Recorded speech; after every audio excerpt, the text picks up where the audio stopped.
A humanidade tentou criar deuses à sua própria imagem, figuras de pedra, madeira ou ouro que refletiam mais os nossos medos e desejos do que a verdade sobre Deus.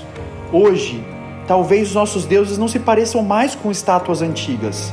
Eles tomam a forma de sucesso, dinheiro, controle ou até mesmo versões distorcidas de um Deus que criamos em nossas mentes. O convite dessa série é simples: deixar para trás os deuses falsos para conhecer aquele que realmente merece ser conhecido. Fake Gods, conhecendo o Deus verdadeiro. Bem-vindo à jornada. Estamos falando nessa semana, e a semana passada falei sobre isso, essa semana, e se Deus permitir, no final do mês, vamos concluir essa série chamada Deuses Falsos, Fake Gods. E hoje eu queria começar esse momento com vocês fazendo uma pergunta. Esses deuses falsos, eles estão de fora ou eles estão dentro? Ou eles estão só de fora ou só de dentro? Ou eles estão em ambos os lugares?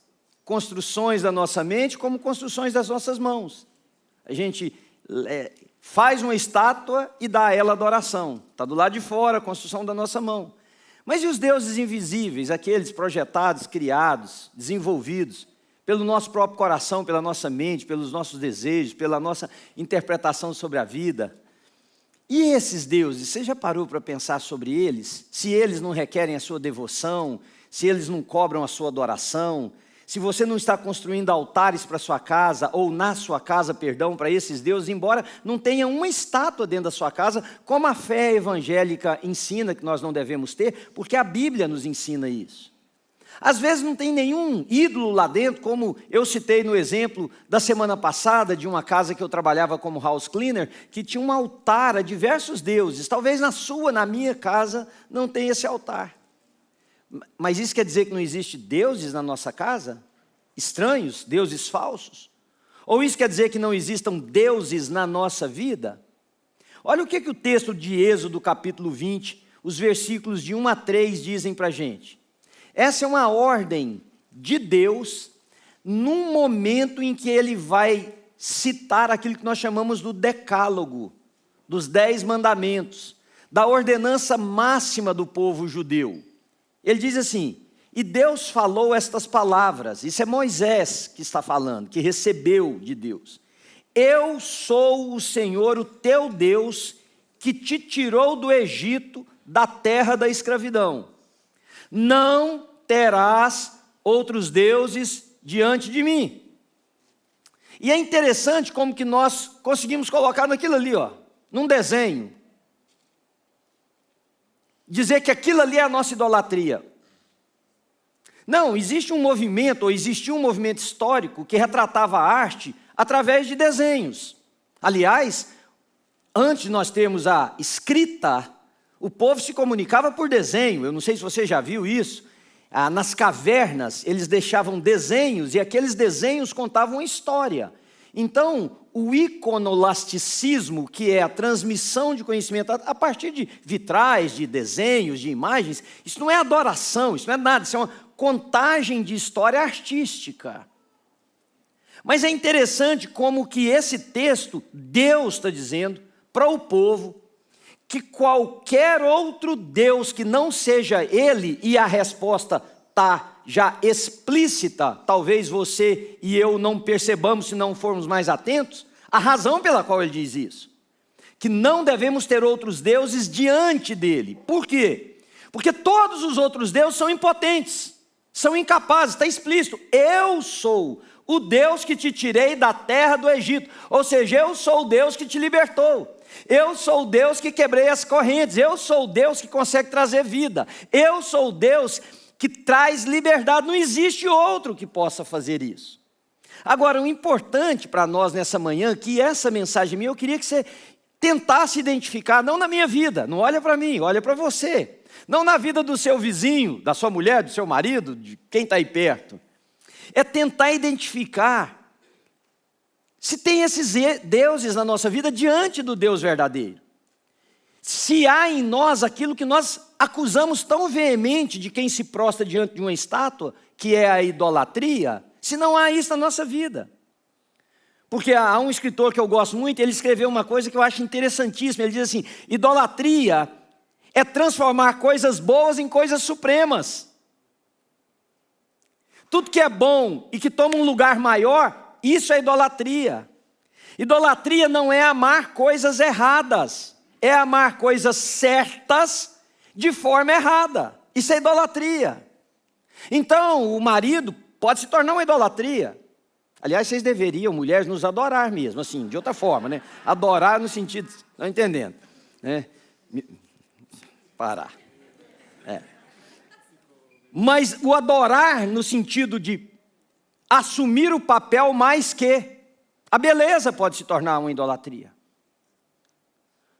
Seu posicionamento social, político, seu posicionamento com relação a qualquer coisa, o uso da sua sexualidade. Ontem eu estava conversando com uma pessoa que disse assim para mim: eu não consigo me conter diante de uma mulher. Isso é idolatria. Isso é mais do que uma tara, do que um vício.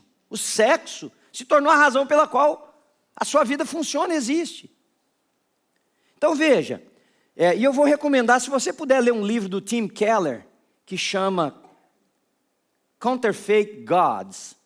Ele faz o seguinte, ele escreve uma frase, olha o que ele diz sobre ídolo. Ídolo é qualquer coisa mais importante para você do que Deus. Qualquer coisa que absorva o seu coração, imaginação, mais do que Deus, isso é idolatria. Então, a gente não precisa rejeitar Deus para ser um idólatra. Basta usar Deus para conseguir alguma coisa. Todas as vezes que Deus se torna um meio para o qual nós criamos um Deus falso. Porque o Deus da Bíblia não é o meio para o qual, ele é a razão de. O Deus da Bíblia não é um meio para o qual eu consigo dinheiro, fama, sucesso, saúde, filho, mulher, marido, esposa, o que for, empresas, não. O Deus da Bíblia é a razão absoluta da existência. Por isso que qualquer coisa, por mais que ela seja boa em sua natureza, ela absorva mais o nosso desejo, a nossa atenção, do que o Deus da Bíblia, isso se tornou uma idolatria. Então, o primeiro ensinamento que eu quero te dar nessa manhã é que ídolos não são apenas imagens. Imagem é fácil, gente. A gente lida com isso, vê, fala, não quero isso aqui. É igual o capeta. Quem tem ainda a ideia primitiva de Satanás, está no colo dele. Porque se você acha que o diabo é aquele ser asqueroso, vermelho, de chifre e rabo e tridente, meu amigo, você já deve estar sentado no colo dele e não sabe. Satanás pode ser uma moça linda, atraente, inteligente, sedutora, pode ser um rapaz belíssimo, bem posicionado na vida. Satanás pode ser uma igreja. Satanás pode ser qualquer ajuntamento, Satanás pode ser a empresa, Satanás pode ser o desejo do coração. Aquela ideia, a gente corre dela. Quem dera fosse tudo que é diabólico tivesse aquela cara, nós bateríamos em retirada, concordam comigo? Mas bobos somos nós de imaginar que ele é aquilo, enquanto ele se disfarça das coisas que mais ganham os nossos corações. Então, ídolo não é apenas imagem. Ídolo, às vezes, são imagens que nunca se materializaram. São imagens da nossa mente, são projeções do nosso coração, são aspirações profundas da nossa alma, desejos. E sabe qual é o maior ídolo da atualidade? Que na verdade ele é o ídolo mais antigo que existe. É o ídolo que diz: o dia que você tiver, você será. Esse é o ídolo mais antigo da história da humanidade. E é talvez o ídolo mais prevalente hoje. O dia que você tiver, o dia que você tiver, você será. Ou você terá. Sabe onde é que foi esse ídolo surgiu? No Jardim do Éden. Quando eles já tinham tudo, mas Satanás chega, a serpente chega para a mulher e diz: sabe por que você não pode comer da árvore? Porque se você comer da árvore, você será como ele. Então o dia que você comer, você será. Para ela era um fruto. Para nós é assim: o dia que você tiver marido, você será feliz. O dia que você tiver mulher, você será feliz. O dia que você tiver dinheiro, você será realizado. O dia que você tiver fama, você vai ter lugar. O dia que você tiver, você será. E para isso nós construímos uma religião que é da busca de um Deus, não por Ele mesmo, mas para que o dia que nós tivermos, nós seremos. E isso não é outra coisa senão idolatria, paganismo. O dia que eu tiver uma carreira, eu serei bem-sucedido. O dia que eu tiver dinheiro, eu terei segurança. O dia que os meus exames derem todos corretinhos, minha saúde está boa. O dia que eu tiver companheiro ou companheira, eu terei gente para compartilhar a vida. O dia que eu tiver um marido, eu serei feliz. O dia que eu tiver uma mulher, eu serei feliz. Todas as vezes que você atrelar, o dia que eu tiver, eu serei ou terei, você tem um ídolo na sua vida. Porque a nossa segurança não está em nada a não ser em Deus. A nossa felicidade, em última análise, não está em nada, a não ser em Deus, o fato de que Ele habita em nós. Então a sociedade foi criando deuses falsos a partir desse coração ávido por ter. Que deuses? O Deus do dinheiro e do consumo, o Deus do sucesso e da performance, o Deus da imagem, da aparência, da validação, o Deus do prazer e do conforto, de aproveitar essa vida. O Deus da política, da ideologia ou do poder. Irmãos, me permitam citar algo aqui para vocês entenderem. Isso tem nada a ver com partidarismo político, mas vocês precisam abrir os olhos para entender que a nossa luta não é contra carne nem contra sangue, mas contra principados, potestades. Veja, eu nasci no ano de 1965. Daí os meus 60 anos.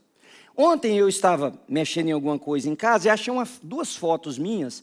Uma que eu tinha aproximadamente 7 anos de idade, e a outra talvez com 11 ou 12. Em ambas, eu estou usando uma chinela havaiana.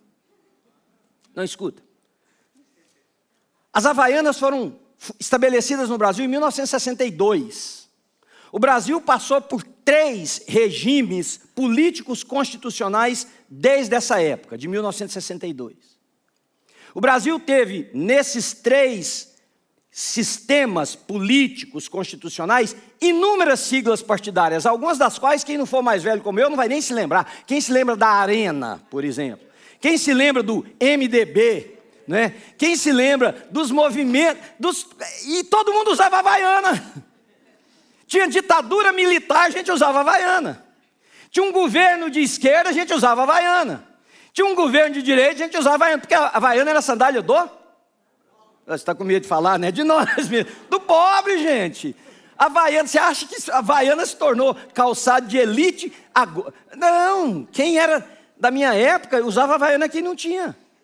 Como quem usava conga, lembra do conga? Que era feito pela Alpargatas. O quichute, que a gente ainda amarrava trançando na perna, assim, coisa mais ridícula, do planeta. Agora, por causa da oposição política, todo mundo sai jogando a havaiana no lixo. Eu quase que pedi, gente, me dá, se você for jogar, que for do size 8.5, eu quero. Pastor, não, esquece. Tudo isso está se tornando deuses falsos que governam a nossa vida. Estou fazendo apologia de uma coisa ou de outra, eu estou mostrando para você um caminho histórico, porque quem não aprende com a história vai cometer graves erros. Ora, se na época da ditadura militar, que o país sofria com as imposições que eles achavam que era certa, quem estava impondo, eu não estou aqui defendendo nenhum posicionamento político e nem outro, a gente usava o tal do calçado. Se durante a arena a gente usava o sapato, a sandália, e quando ela arrebentava, lembra o que a gente fazia? Passava eu pegava, minha mãe usava grampos, né, no cabelo. Fez isso, não? Eu pegava, abria ele, enfiava ele punha um negocinho que tinha arrebentado, não tinha uma borrachinha embaixo, segurava? A gente enfiava, passava ele assim, aí travava. Imagina, gente, engenho. Nós éramos engenheiros e não sabíamos. Nós tínhamos coisas de... Então, nós estamos tornando, sabe, o Deus desse século. Nós estamos cheios de deuses falsos governando a nossa vida. E sabe qual é o problema do Deus? Seja ele o Deus da Bíblia ou os deuses falsos, e o Senhor Jesus disse isso. O problema de Deus é que Deus, eu não estou falando, entenda assim, genérico, eu vou dividir para você. O problema com qualquer deidade é que ela exige submissão. Olha o que o Senhor Jesus disse sobre o dinheiro. Vocês não podem servir a dois senhores. A dois deuses é a palavra que aparece ali na língua original. Mamon ou Deus verdadeiro. Por quê? Porque ou você vai amar um e odiar o outro, ou você vai servir a um e não vai servir o outro. Então o problema que nós não estamos entendendo é que é mais do que discussão externa, é controle do coração. O que esses deuses, seja ele o dinheiro, a aparência, a beleza, a política, a ideologia, whatever, o que ele quer de você é devoção, ele quer controle sobre a sua vida. E quando você cede a isso, você elegeu um Deus falso como dono da sua vida. Como que a gente identifica esses deuses do coração? Deixa eu ajudar você. Novamente, o Tim Keller ele diz o seguinte: descubra o seu ídolo observando suas emoções descontroladas. Olha que coisa interessante. Descubra o seu ídolo observando suas emoções descontroladas. Então deixa eu expandir isso que ele falou e ajudar vocês. O que mais te deixa ansioso na vida? Geralmente esse é o seu ídolo. O que mais rouba a sua paz? Está aí seu ídolo. O que mais te deixa enfurecido se você perder, quando você é ameaçado? Esse é o seu ídolo. Esse aí é o seu ídolo. Pergunta para você, o que se eu perdesse, parece que ia roubar o meu significado da vida? Esse é o seu ídolo.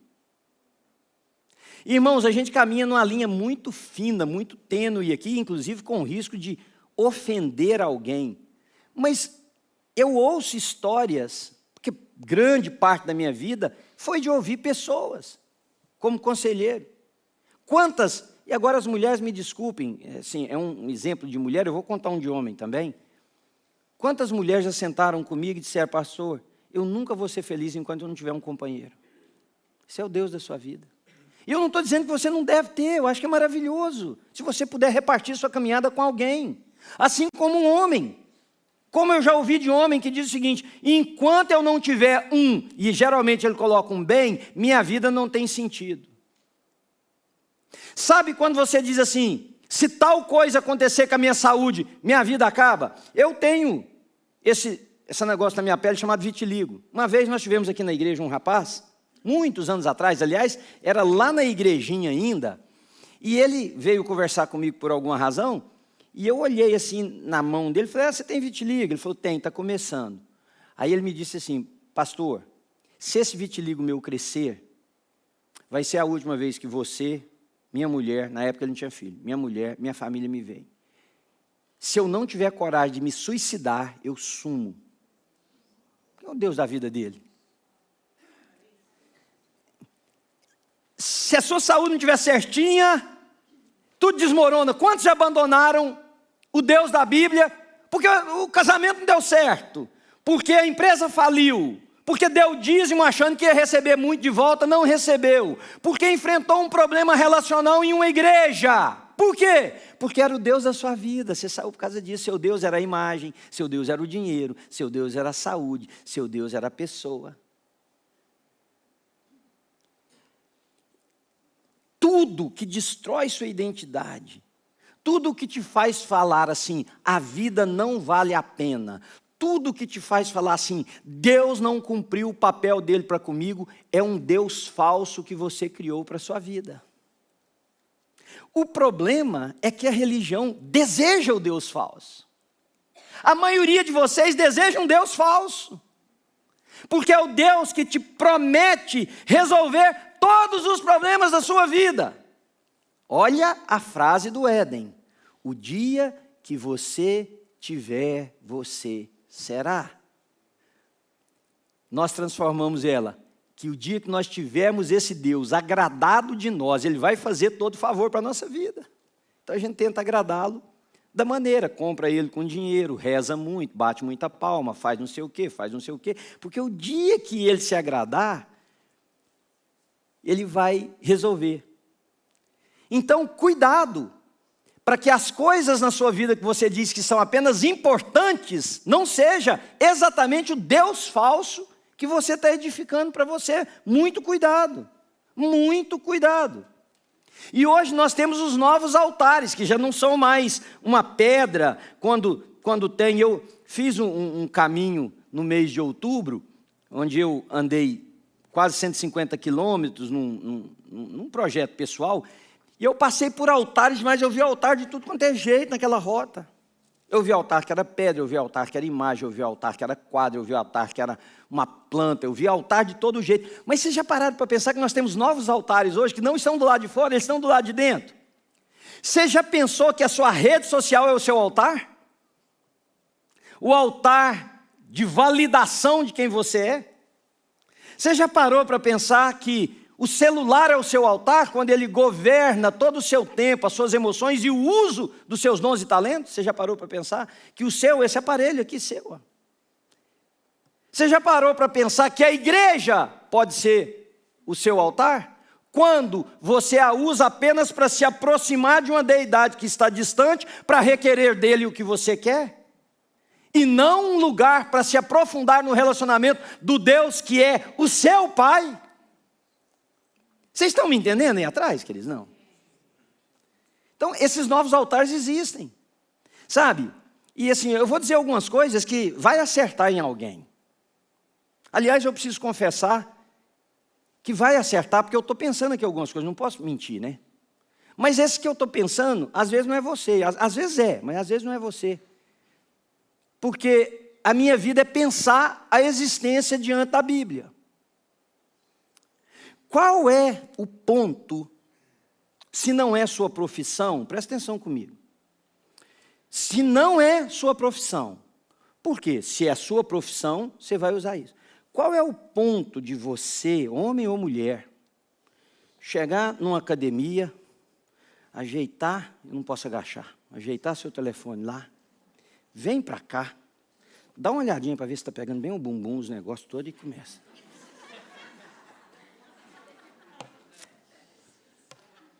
Irmãos, qual é o ponto? Não, eu sou um instrutor de musculação. Ok, mostra seu trabalho. Até mesmo mostrando seu bumbum, o whatever que você quiser mostrar, seu trabalho. Nós não estamos percebendo o domínio que as coisas estão tendo na nossa vida. Pastor, você é contra as redes sociais? Não é isso. Eu só acho que nós estamos perdendo. Nós não estamos entendendo o que está dominando a gente. Você imagina, você quer ver uma coisa? Vai lá e coloca assim, ô bunda murcha, de comentário. Acabou. A pessoa vai ficar assim, não, mas será que é? Chama alguém, olha aqui, vê se está murcho mesmo. É o nosso Deus, é o nosso altar, o altar é o nosso corpo. O altar é aquilo que a gente consegue mostrar. É um Deus que nós não estamos percebendo, mas é um Deus que exige devoção. Meu ponto aqui não é se você mostra seu bumbum na academia ou não, é que deuses exigem devoção. E você está entregando a sua, ou eu entregando a minha, para coisas que não são o Deus verdadeiro. Isso torna de nós um idólatra, mesmo sendo membros de uma igreja, mesmo participando de um círculo ciente e consciente do que a palavra de Deus ensina. Então, como é que a gente derruba esses altares, então? Destrói esses altares. Tem dois caminhos, e eu vou terminar. Eu queria que você prestasse atenção nesse término meu. Tem dois caminhos para a gente desconstruir esses altares. Um deles vai te fazer mais doente do que onde você estava. Que é o caminho que você diz o seguinte, mais disciplina, mais regra, mais abstinência. Não vou mais fazer esse negócio lá da academia, porque o pastor já me expôs. Não vou mais... eu não vou mais fazer aquilo ali, não vou mais fazer isso aqui. Nossa, e eu vou parar. Você vai parar? Não! Aliás, isso vai te tornar mais doente. Porque eu quero te mostrar o seguinte, presta atenção. Não adianta arrancar um ídolo. E eu tenho um texto bíblico para te provar isso, que não adianta. Mateus capítulo de número 12. O Senhor Jesus está falando sobre demônios. O que ele diz? Quando você vai, eu vou usar o texto na linguagem aberta aqui, vocês depois leiam direitinho com as palavras que estão na Bíblia, Mateus capítulo 14, começando ali pelo versículo 41, mais ou menos. Eu dou coisa para vocês depois. Acho que é 41 ou 43, por ali.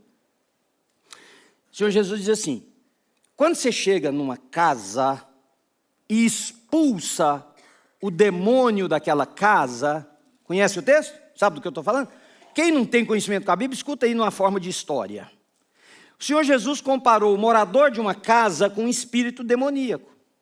Aí ele diz o seguinte, quando você chega numa casa, agora liga aí aos deuses falsos da sua vida. Quando você chega numa casa e você expulsa aquele morador que é um demônio, ele vai embora. E ele começa a andar por lugares horríveis. A Bíblia cita lugares horríveis que ele anda. Só que tem uma hora que ele fala assim, vou voltar. Vou voltar. Quando ele pensa, vou voltar, ele vem ver a casa. Quando ele encontra a casa vazia, ele chama mais 7, pior do que ele, para habitar lá. O que você quer dizer, pastor? Eu não, o Senhor Jesus Cristo. Não adianta arrancar. Nós não estamos falando de substituição. Nós estamos falando de transformação. Você tem que arrancar ele e botar o Senhor verdadeiro lá dentro. Senão ele vai voltar com 7 pior. E o segundo estágio é pior do que o primeiro, é o que diz as Escrituras Sagradas, porque eles voltam. Então, nós não estamos falando de trocar senhor um pelo outro. Não, gente. Porque tem gente que fala assim, tá bom, então eu vou casar com Jesus. Ou ninguém casa com Jesus, não, mulherada encalhada. Para com esse negócio. Ou homem também encalhado. Não, eu agora vou me casar com Jesus. Vai nada, deixa aparecer um que te dá bola se você não larga de Jesus e vai para ele. Isso aí é uma palavra piegas que você acha que sustenta você, mas isso aí não se sustenta na vida. Isso aí é palavra de quem tentou e não achou a tampa, aí fala, só sobrou Jesus, eu vou casar com ele. Mas se aparecer a tampa, você larga de Jesus e casa com o de lá. Nós não estamos falando de troca, gente. Nós não estamos falando, de trocar um senhor, nós estamos falando de, sem entender o que Deus diz, não terás outros deuses diante de mim, period. E se for para eu enfrentar dificuldades na vida, Deus é o meu Senhor. Se for para eu enfrentar uma vida que muitas vezes é abandonada por pessoas, Deus é o meu Senhor. Se for para eu, Deus é o meu Senhor. Então o Evangelho não diz apenas assim, pare de adorar coisas erradas. O Evangelho diz assim, coloca o seu olhar no único e verdadeiro Deus. Porque enquanto você não tiver um único e verdadeiro Deus, isso aqui nunca será cristianismo, será religião. Isso aqui nunca será comunidade dos filhos de Deus, será igreja. Enquanto você não tiver o Deus único e verdadeiro, o seu serviço aqui é trabalho. Não é entrega voluntária do seu dom. Enquanto o seu olhar não for o Deus único e verdadeiro, aquilo que nós fizemos aqui agora há pouco com o pastor André, é tirar dinheiro dos outros. Enquanto o Deus da Bíblia não for o seu, o mundo não é a sua paróquia. Não é. Porque você tem deuses falsos, e todos os deuses falsos exigem entrega total. O Senhor Jesus disse, vocês não podem ter dois. Então os ídolos usam você. O Senhor da glória te ensina a depender dele. Os ídolos exigem que você se entregue a eles. O Senhor Jesus, antes de mais nada, se entregou para nós. Deu a vida dele para que eu e você tivéssemos vida. Os ídolos exigem coisas para que Deus nos ama gratuitamente. Tudo que ele pede é, filho meu, dá-me o teu coração, cheio, único, inteiro. Filho meu, dá-me o teu coração, deixa eu preencher o seu coração. Aí você vai enfrentar a vida com dor, porque a vida tem e nós sentimos, somos humanos. Eu e a Ana, vocês vão até dar risada, porque às vezes vai até julgar a gente, mas a Ana, estávamos conversando, a Ana falou assim para mim: você acredita que eu entrei no banheiro, tinha uma camiseta do Pedro, uma camisa, sei lá, uma blusa do Pedro pendurada lá, e eu peguei a blusa para cheirar o cheirinho dele. Falei: Ana, eu já deitei na cama dele várias vezes, com o travesseiro dele, só para cheirar o cheiro dele. Tem gente que perde quem ama, e a gente não pode nem imaginar a dor que é. O filho perdeu o pai perdeu o filho, um marido e uma esposa que se amam, perdeu um ao outro. Não estou falando que a vida é incólume, não estou falando que não tem choro, que tem dia que você fala assim, para qualquer arrancada aqui de dentro e jogar para cima e gritar, não é isso. O que eu estou dizendo é que quando Deus é tudo, é nele que nós depositamos até no momento em que não dá para entender absolutamente nada. Porque Ele é o único Deus verdadeiro. Então, arrepender hoje não é só você mudar de comportamento, querido. Arrepender hoje não é só você dizer assim, não vou. É mudar em quem você confia. Isso é arrependimento hoje sobre Deus falso.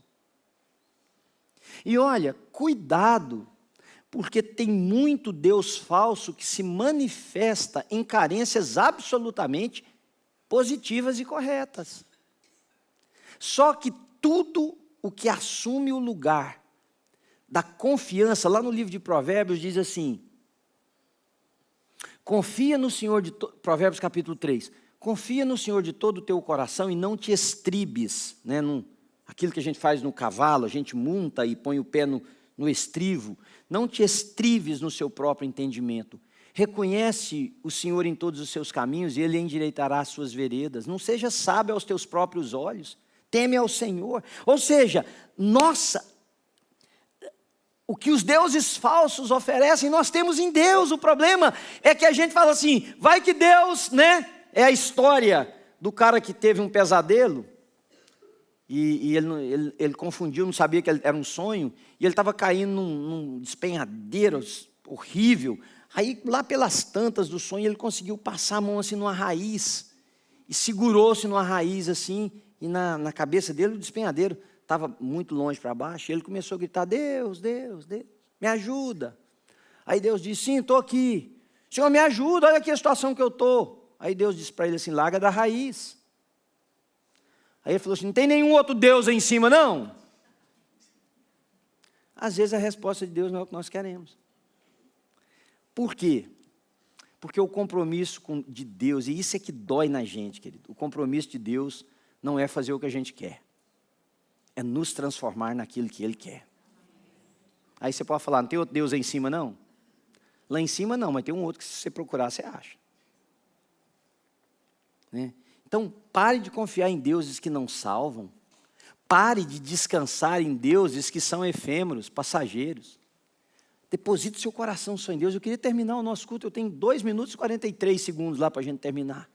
Eu queria que a gente terminasse orando, mas é uma oração diferente. Eu queria que você mergulhasse no seu coração, que você olhasse para esses altares que estão aí na sua vida, essas edificações que você fez, e fala, Deus, em nome de Jesus, eu quero desbaratar tudo isso da minha existência hoje.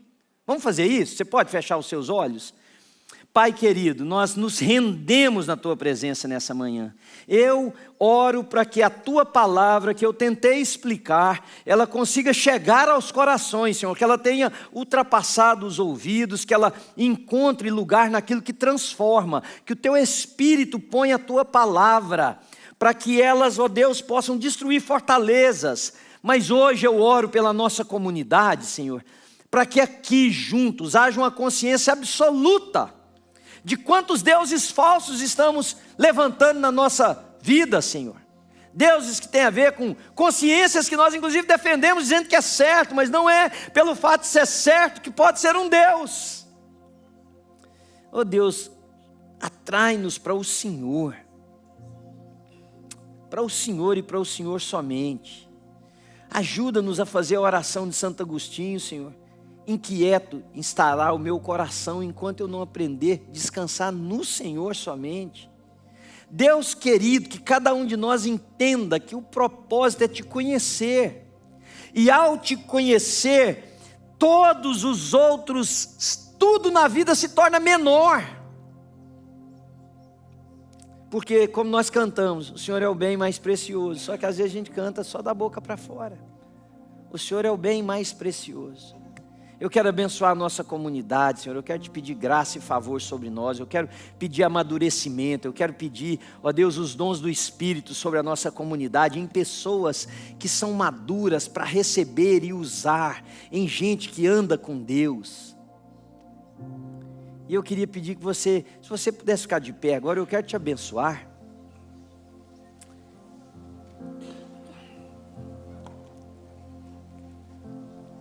Que o Senhor te abençoe e te guarde. O Senhor, único Deus verdadeiro. Que Ele levante o seu rosto sobre nós, tenha misericórdia de nós. Nós precisamos conhecer a Deus, não um Deus, a Deus. Nós precisamos conhecer o Criador dos céus e da terra. Não o Deus que destrava, que potencializa, o Deus que faz, o Deus que é o nosso Pai. Que o Senhor levante esse rosto e tenha misericórdia de nós. Que o Senhor sobre nós levante a sua face e nos dê shalom. E eu não sei se você pode ficar assim de olhos fechados. Dá pra gente cantar só o refrão dessa música? Eu encontrei o meu tesouro. Faz disso a sua oração. Eu encontrei o bem mais precioso. Oh Jesus. Eu encontrei o meu tesouro. Eu encontrei o bem mais precioso. Agora, say as you mean it. Fala para você como realmente você quer afirmar isso. Eu encontrei. Vamos mais uma vez? Oh Deus, Deus amado. Eu encontrei o meu tesouro. Oh Jesus. Eu encontrei o bem mais precioso. Eu encontrei o meu tesouro. Eu encontrei o bem mais precioso. Que o Senhor abençoe a sua casa. Que o Senhor abençoe os seus filhos. E os filhos dos teus filhos. Que a bênção geracional te alcance.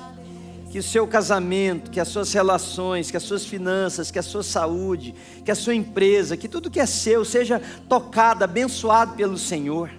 Mas a bênção maior que nós desejamos nessa manhã é te conhecer, Senhor. E que o Senhor se revele a você e que você deseje conhecer o Senhor, para que a sua vida tenha absoluto e único significado nele, que é o Criador dos céus e da terra. Nós oramos em nome de Jesus. Você diz amém?